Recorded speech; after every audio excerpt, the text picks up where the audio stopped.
నటుడు పోసాని కృష్ణమురళికి నర్సరావుపేట కోర్టు 10 రోజుల రిమాండ్ విధించింది. CM Chandrababu Naidu, deputy CM Pawan కళ్యాణ్పై అనుచిత వ్యాఖ్యలు చేశారని పోసానిపై టీడీపీ నేత కిరణ్ ఫిర్యాదు చేసిన విషయం తెలిసిందే. దీంతో పోసానిని అదుపులోకి తీసుకున్న పల్నాడు పోలీసులు సోమవారం సాయంత్రం నర్సరావుపేట కోర్టులో హాజరుపరిచారు. విచారణ చేపట్టిన principal junior civil judge Posani కృష్ణమురళికి మార్చి 13 వరకు రిమాండ్ విధించారు. అయితే తన ఆరోగ్య పరిస్థితిని దృష్టిలో పెట్టుకుని నర్సరావుపేట సబ్ జైల్లో కాకుండా గుంటూరు జిల్లా జైలులో తనకు రిమాండ్ విధించాలని పోసాని కోరారు. దీనికి అంగీకరించిన న్యాయమూర్తి గుంటూరు జైలుకు రిమాండ్ విధిస్తూ ఆదేశాలిచ్చారు. దీంతో పోలీసులు ఆయన్ను గుంటూరు జిల్లా జైలుకు తరలించారు. రాష్ట్ర వ్యాప్తంగా పోసాని కృష్ణమురళిపై 17 కేసులు నమోదయ్యాయి.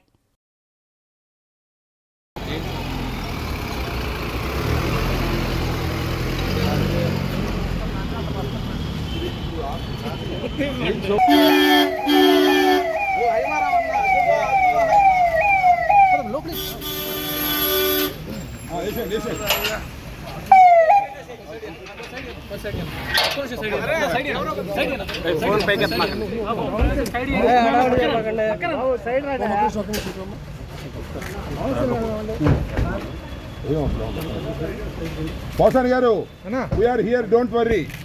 We are here. Then Ambut Rambabu. The morning was sir. The morning we will come.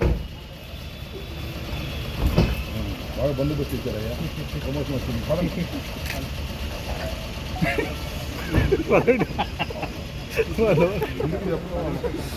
అవసరం లేదు.